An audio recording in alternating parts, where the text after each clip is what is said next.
इंद्र चौहान और आप देख रहे हैं हमारा खास कार्यक्रम 22 का बादशाह। 22 के रण में कब किस पर कौन पड़ रहा है भारी, छापेमारी में क्या मिला, मौत का जिम्मेदार कौन, आजमगढ़ में योगी ये भी देंगे फ्री बिजली, माया के तल्ख तेवर, मोदी का किसानों को गिफ्ट, पूरब से लेकर पश्चिम तक क्या है सियासी तपिश समेत कई खबरों से आपको कराएंगे रूबरू। तो चलिए शुरू करते हैं हमारा खास कार्यक्रम 22 का बादशाह।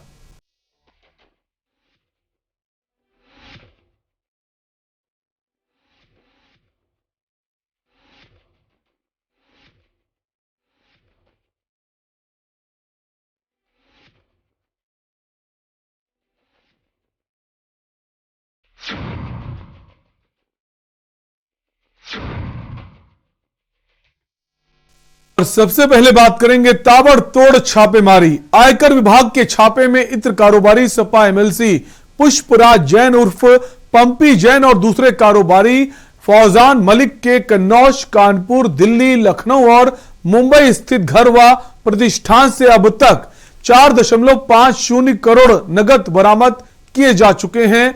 दोनों कारोबारियों के कन्नौज के आवास व प्रतिष्ठानों पर अभी भी छापेमारी जारी है। बताया जा रहा है कि फौजान के कन्नौज स्थित घर से अब तक 2.5 करोड़ रुपये बरामद हो चुके हैं। रुपयों को एसबीआई की टीम सुरक्षा व्यवस्था के बीच बैंक लेकर गई।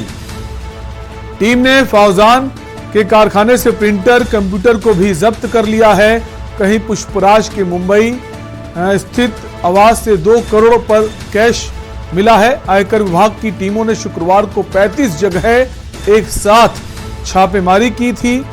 इसमें दूसरे दिन 20 जगह कार्रवाई चल रही है। कानपुर में डॉक्टर अनूप जैन के आनंदपुरी स्थित दोनों घरों को आयकर विभाग ने सील कर दिया और कानपुर की सभी जगह फिलहाल कार्रवाई बंद कर दी गई है। छापे में आयकर विभाग को जानकारी भी मिली कि पंपी जैन मध्य एशिया के देशों से करीब 40 करोड़ निवेश के रूप में अपने कारोबार में लाया है। साथ ही पुष्पराज उर्फ पंपी जैन के यहां मिले स्टॉक के जो रजिस्टर से सत्यापन जो है वो किया जा रहा है। वहीं दूसरे इत्र कारोबारी फौजान मलिक के दिल्ली स्थित घर से आयकर विभाग को नकदी के लेनदेन के कई साक्ष्य मिले हैं। साथ ही कन्नौज और दिल्ली में 4 लॉकर भी मिले हैं जिन्हें फिलहाल सील कर दिया गया। इन लॉकर की जांच आगे की जाएगी।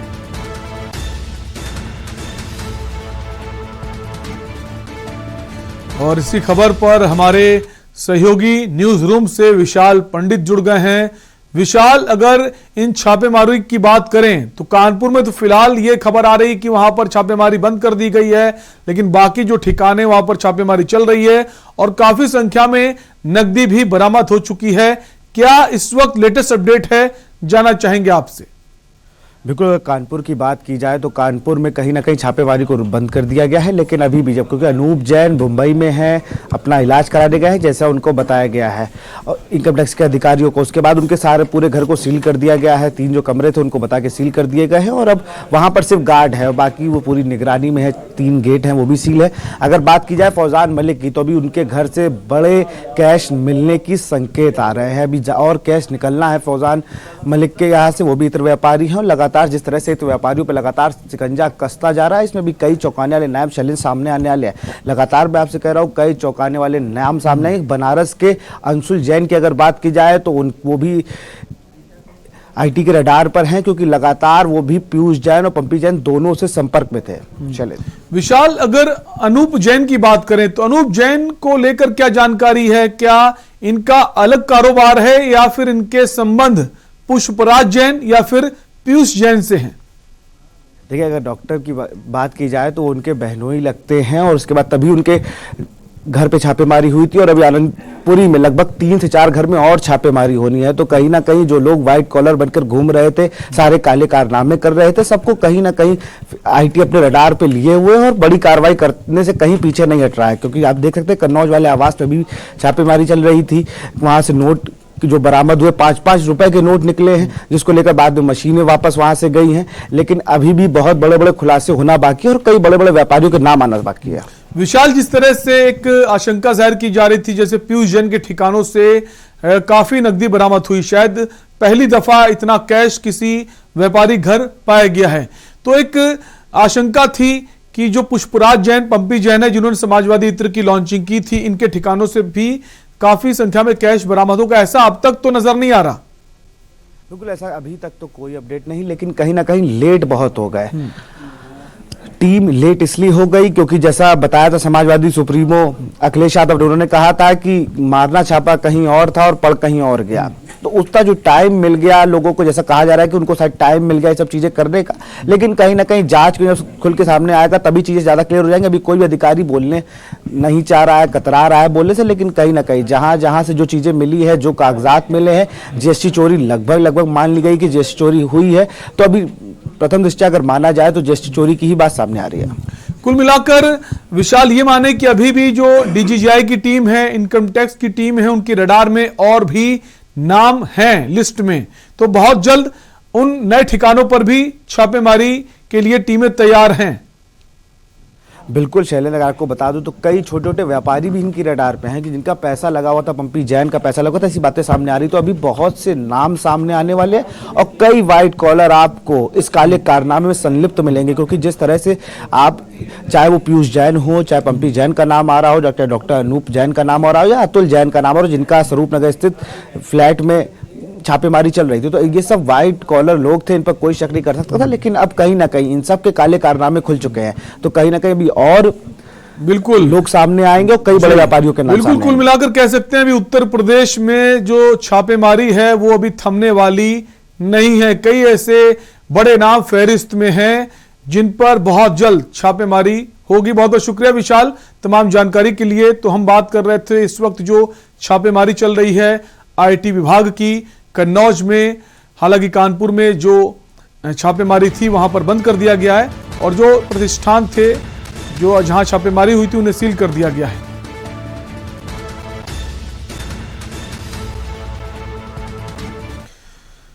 और 22 का बादशाह में वक्त एक ब्रेक का है। ब्रेक के उस पार हम बात करेंगे, ये भी देंगे फ्री बिजली। आप देख रहे हैं के न्यूज, खबरों का सारथी। 2017 से पहले कर्ज के बोझ तले दबा था किसान। 2017 के बाद कर्ज माफी से हुआ है खुशहाल। फर्क साफ है। 2017 से पहले भैंस ढूंढने वाली पुलिस 2017 के बाद अपराधियों को काबू करती है। फर्क साफ है।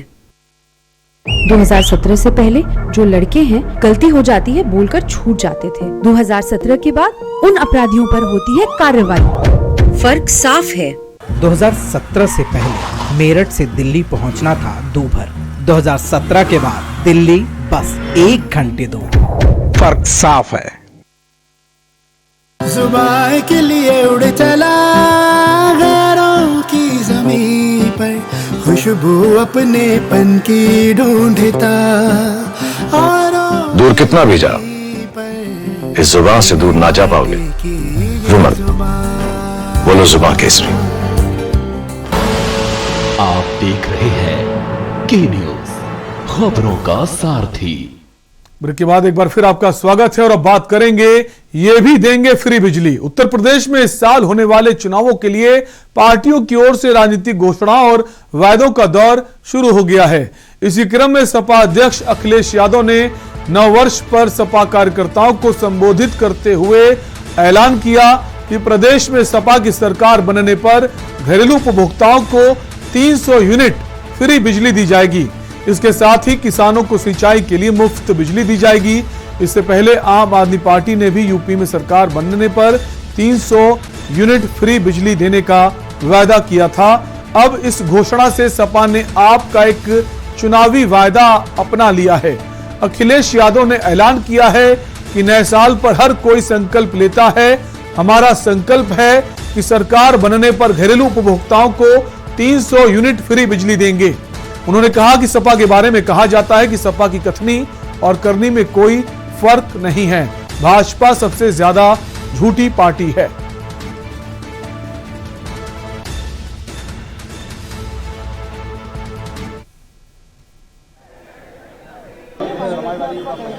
हम समाजवादी लोग जब सरकार बना लेंगे तो 300 यूनिट घरेलू बिजली फ्री होगी।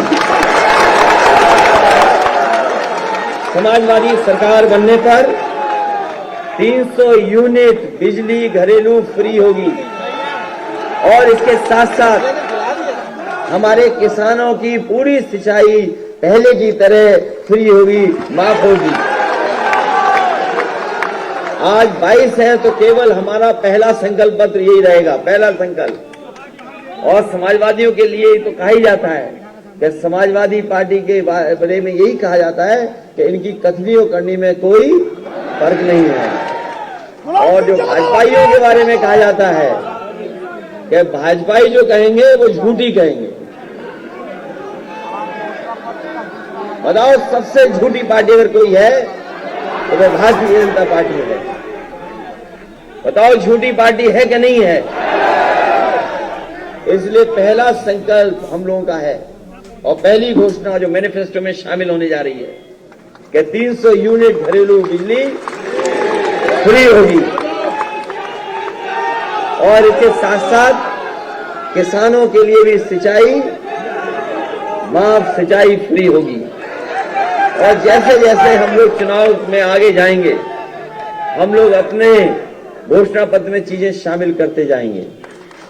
इसे इन्हीं शब्दों के साथ तो समाजवादी पार्टी ने आज एक बड़ा ऐलान कर दिया है, 300 यूनिट फ्री बिजली देने का ये वादा किया है। इसी खबर पर हमारे संवाददाता लखनऊ से चंद्रमणि जुड़ गए हैं। चंद्रमणि, इससे पहले आम आदमी पार्टी ने घोषणा की थी कि अगर वो सत्ता में आते हैं तो 300 यूनिट फ्री बिजली देंगे, लेकिन उसका इंपैक्ट ज्यादा उत्तर प्रदेश में नहीं पड़ा क्योंकि लोगों को पता है कि अभी आम आदमी पार्टी का ऐसा कोई आधार उत्तर प्रदेश में नहीं है। लेकिन अगर मुख्य विपक्षी पार्टी इस तरह का ऐलान करती है तो कहीं ना कहीं इसका असर देखने को मिलेगा।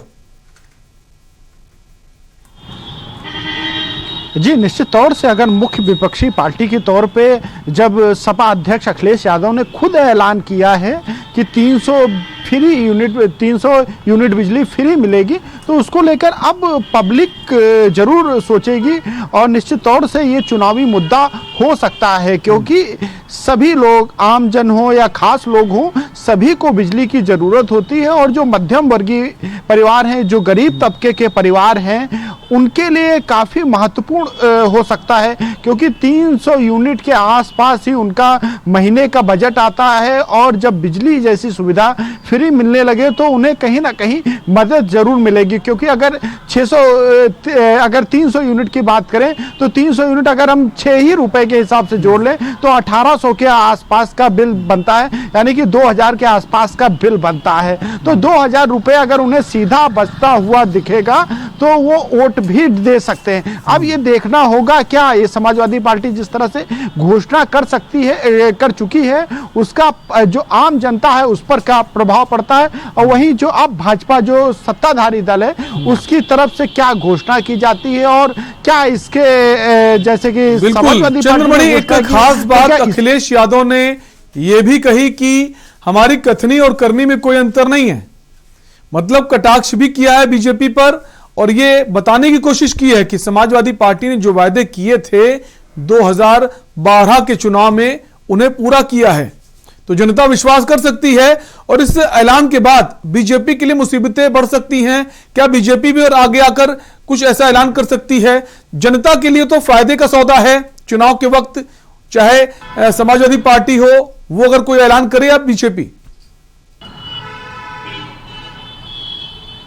जी, निश्चित तौर से अगर हम जनता की बात करें तो जनता को जरूर लाभ मिलता हुआ दिख रहा है क्योंकि 300 यूनिट बिजली फ्री होना एक बड़ा फैसला है। अब देखना होगा कि भाजपा की तरफ से क्या घोषणा होती है और उनके घोषणा पत्र में किस चीज को जगह दी जाती है। वहीं अगर हम बात करें अखिलेश यादव की तो अखिलेश यादव लगातार समाजवादी पार्टी के संकल्प पत्र को लेकर निशाना साधते रहते हैं। उनका इस ऐलान के जरिए एक मास्टर स्ट्रोक खेल दिया है। अब इसका कितना फायदा आगामी चुनाव में होता है यह देखने वाली बात होगी और बीजेपी अब इसके एवज में कौन सी नई घोषणा करती है इस पर भी हमारी नजर बनी रहेगी।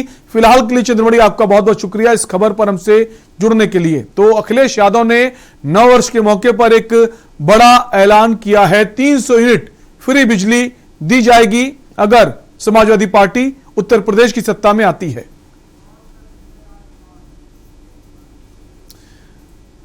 और फिलहाल वक्त एक ब्रेक का है, ब्रेक के उस पार बात करेंगे मौत का जिम्मेदार कौन। आप देख रहे हैं के न्यूज, खबरों का सारथी।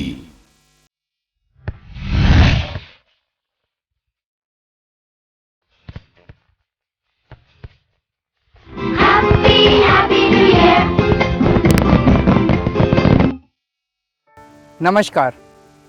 कोरोना का एक नया वायरस आया है, ओमिक्रॉन। ये बहुत तेजी से फैलता है। आपका बेटा, आपका भाई होने के नाते मुझे आपकी सेहत और आपकी ज़िंदगी की बहुत फिक्र है। हाथ जोड़ के आपसे विनती है, घर से कम बाहर निकलें। हमेशा मास्क पहन के रखें। मास्क बहुत बहुत ज़रूरी है और मास्क को सही तरीके से लगाएं। सोशल डिस्टेंसिंग का पालन ज़रूर करें और बार बार साबुन से हाथ धोते रहें। अभी तक जिन्होंने कोरोना वैक्सीन नहीं ली वो कोरोना वैक्सीन भी जरूर ले लें। हम 2 करोड़ दिल्ली वासियों ने जैसे पहले कोरोना का मुकाबला किया था, वैसे इस बार हम सब मिलके ओमिक्रॉन को भी हराएंगे। आपकी सलामती के लिए जो भी ज़रूरी कदम है हम उठाएंगे। हमें अगर कुछ रेस्ट्रिक्शंस लगाने पड़े तो प्लीज़ उनका पालन ज़रूर करना। वो केवल आपकी सेहत और सलामती के लिए हैं। हमेशा की तरह इस बार भी मुझे आपका साथ चाहिए। हर दिल्लीवासी अगर नियमों का पालन करेगा तो इस बार भी कोरोना जरूर हारेगा। जय हिंद।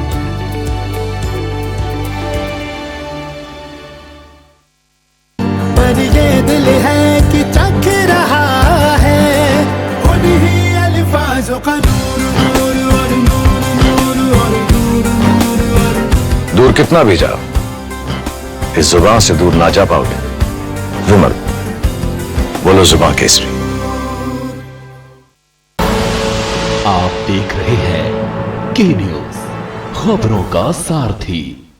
ब्रेक के बाद आपका स्वागत है और अब बात करेंगे मौत का जिम्मेदार कौन। भारी भीड़ की वजह से माता वैष्णो देवी मंदिर के ठीक बाहर शुक्रवार को देर रात बड़ा हादसा हो गया। बड़ी तादाद में श्रद्धालु माता के दर्शन करने के बाद जल्दी निकलना चाहते थे। ऐसे में उन श्रद्धालुओं की भीड़ भी उतनी ही थी जो माता के दरबार में जल्दी हाजिरी लगाना चाहते थे। दोनों तरफ से आने वाले लोगों की एक जगह भारी भीड़ इकट्ठा हो गई। ऐसे में 2 लोगों के बीच किसी बात को लेकर बहस हुई। उसके बाद धक्का मुक्की हुई जिसने बड़ा रूप ले लिया और भगदड़ में 12 लोगों की जान चली गई। रात में करीब 2:45 बजे यह हादसा हुआ और शुरुआत में मरने वालों की संख्या 6 थी, जो बाद में बढ़कर 10 और उसके बाद 12 हो गई है। हादसे में 13 लोग घायल हुए, जिनमें कुछ की हालत गंभीर बनी हुई है।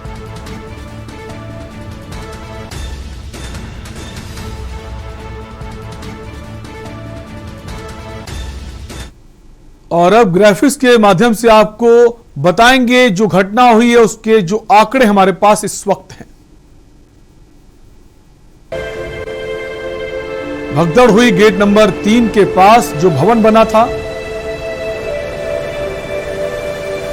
घटना की तिथि 1/1/2022 और कुल मृत्यु का जो आंकड़ा है 12 है। ये वो नाम है जिन्होंने अपनी जान गंवाई है। धीरज कुमार 26 वर्ष, राजौरी जम्मू कश्मीर के निवासी।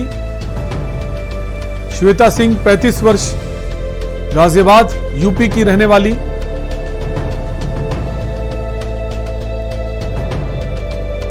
विनीत कुमार 24 वर्ष, बदरपुर दिल्ली के निवासी। सोनू पांडे 24 वर्ष, बदरपुर दिल्ली के रहने वाले।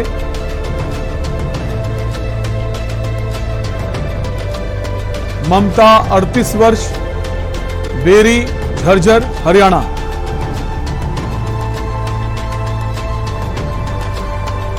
धर्मवीर सिंह 35 वर्ष, सहारनपुर यूपी के रहने वाले।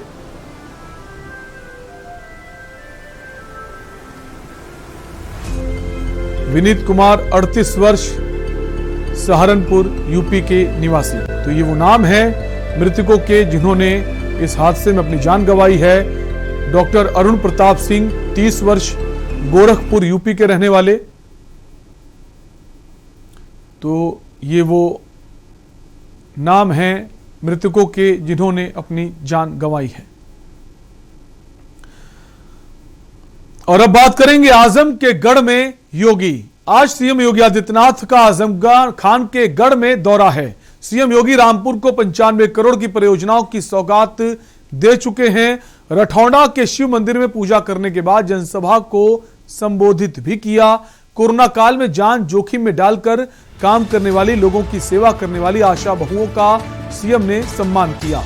सीएम योगी लगातार यूपी के दौरे कर रहे हैं। इसी क्रम में सीएम योगी आदित्यनाथ आजम खान के गढ़ रामपुर पहुंचे और जनता को संबोधित किया। योगी ने सरकार की उपलब्धियों को भी गिनाया।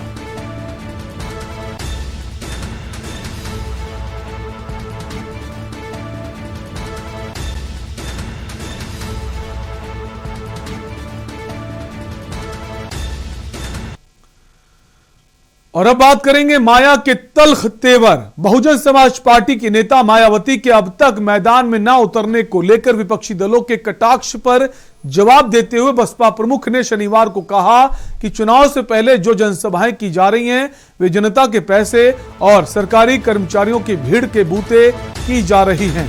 उन्होंने कहा कि बसपा की कार्यशैली और चुनाव को लेकर तौर तरीके अलग हैं और हम किसी दूसरी पार्टी की नकल नहीं करते। उन्होंने कहा कि सत्ता के लोगों को ठंड में जो गर्मी चढ़ी है वो सरकार के और गरीबों के खजाने की गर्मी है। साथ ही उन्होंने कहा कि हमारी पार्टी गरीबों मजलूमों की पार्टी है, दूसरी पार्टियों की तरह धन्ना सेठों पूंजीपतियों की पार्टी नहीं।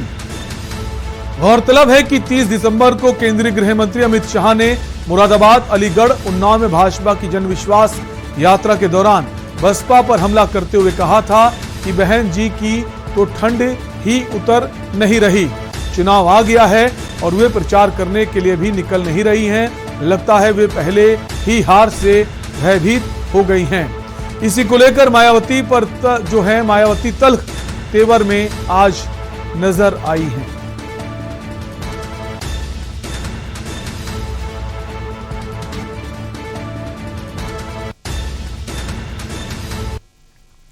और 22 के बादशाह में फिलहाल के लिए इतना ही। बाकी खबरों के लिए देखते रहिए के न्यूज इंडिया। नमस्कार।